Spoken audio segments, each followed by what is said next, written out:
Hey y'all, I'm going to flip through these images from TaylorMade Journals.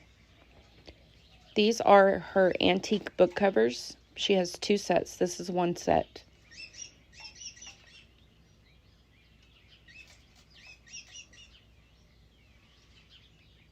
And this is the second set. And I'm going to be using these to make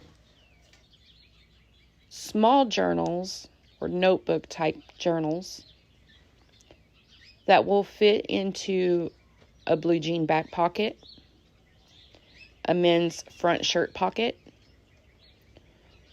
or you can easily slip into your purse or bag or backpack. When you purchase these, you get several different formats. I'm choosing to use the 4 per page because of the size of journals that I want to make. So the first thing I'm going to do is cut all these out.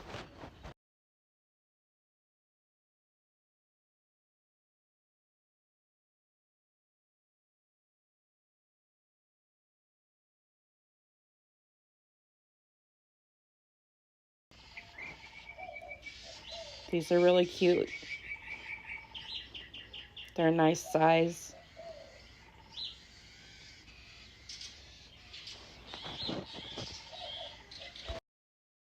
Now I'm going to gather up all my food packaging that I've been saving for projects.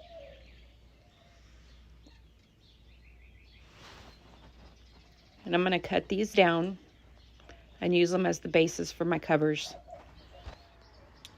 Here are some of the ones that I have cut. And then I chose the papers that I wanted to mat these with. And these are the papers also from TaylorMade Journals. These are her antique marbled and end papers. All of these papers are available over in her Etsy shop. And I'm going to flip through some of these and show you how I decided to pair them up with the covers.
My next step was to begin matting my cardboard cutouts.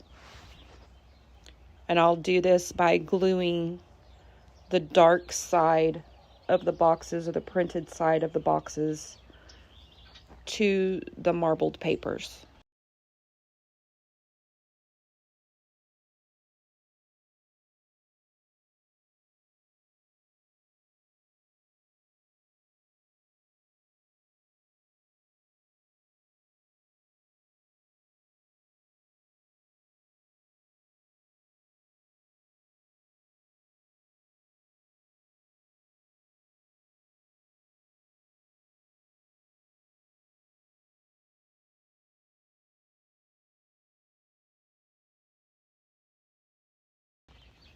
I cut around each piece, leaving an edge so that I had plenty of paper to fold and glue my matted images in place.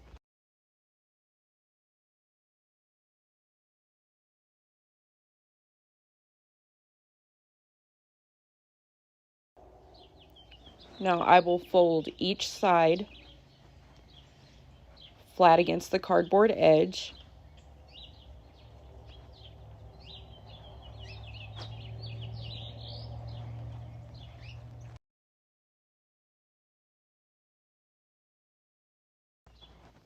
Now right here, I'm going to put a mark just to show you how I figure out where I need to glue.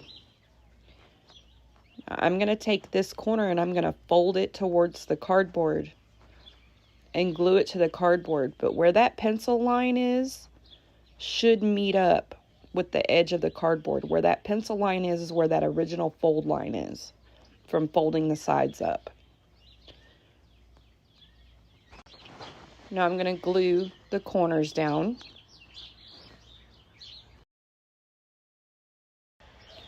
And then glue each side down.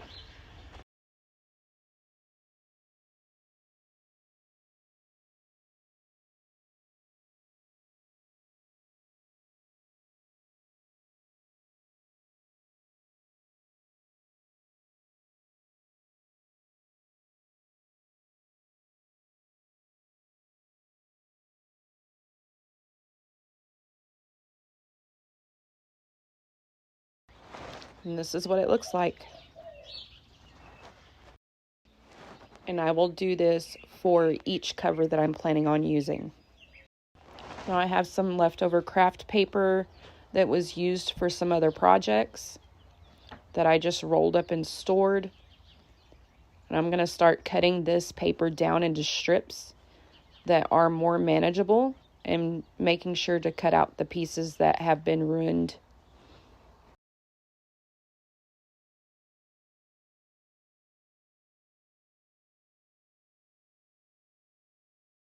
And then I cut those strips down to the size that I need to mat the inside of my covers. And then I will glue these on.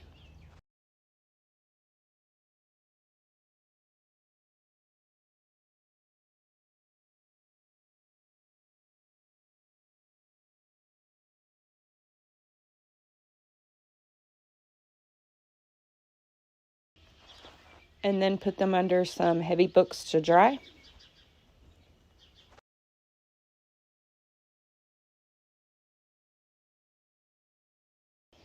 When these covers are dry, then I'll be ready to add the book covers to them. Okay, I have several of these covers that are dried, and now I'm going to score my center lines so that I can fold the covers in half.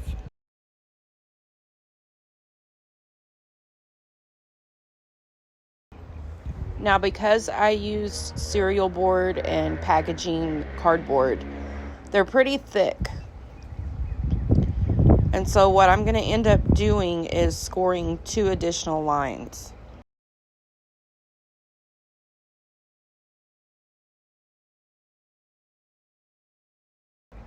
So right now I'm just making sure that center line is really very, very scored all the way through the other side.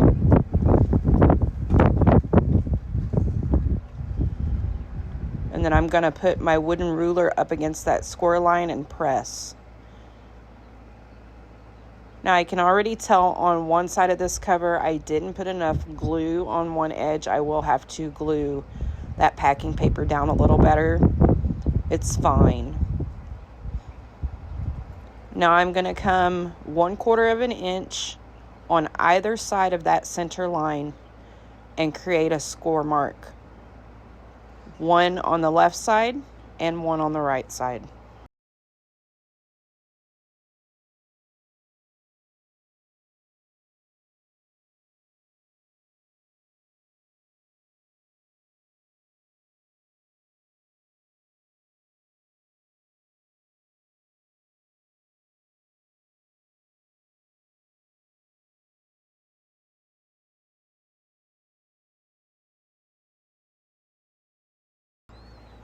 Okay, now I have a center score line and a score line on each side of center. And I'm just going to start easing that fold, that center fold into the cover. And I'll use my ruler. I'll also start rubbing that center fold line to heat that paper and heat that cardboard. And that helps folding it. It helps keep it from cracking as you're folding it, and it makes it a little bit easier to fold. And then I'm just intently but gently folding and heating and folding and heating.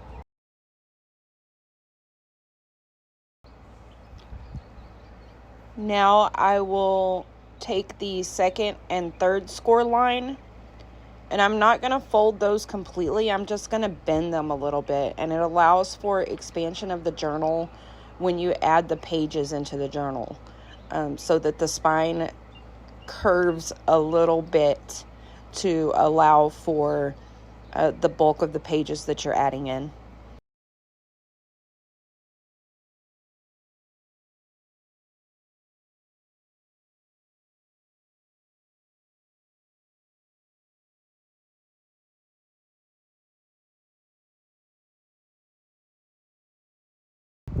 No, I'm just using my fingers to roll the spine just a little bit. I'm pressing pretty hard, but I'm allowing it to roll a little bit because the edge didn't completely meet up flush on the front and back of the cover. So I'm just adjusting that with my fingers. And then I will go on to the next cover.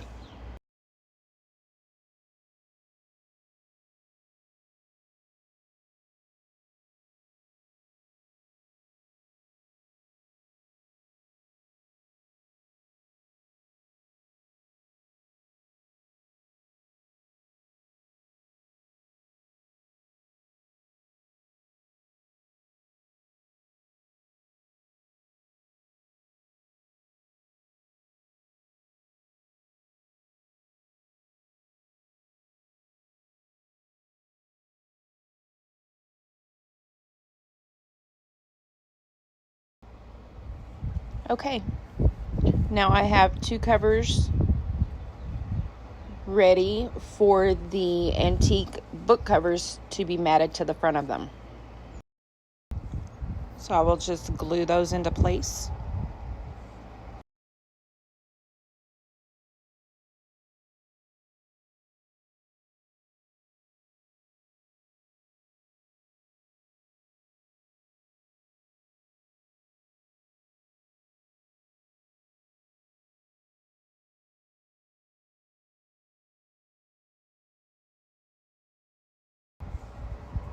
And now I can get the pages ready and add my signature to the inside.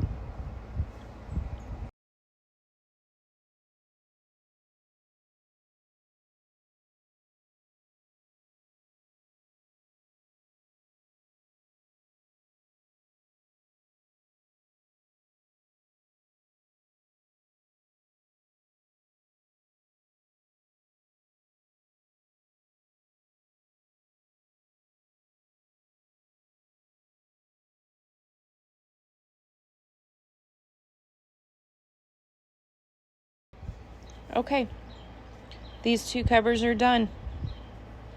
And I will just continue on making my little mini journal notebooks. Thanks for watching, y'all.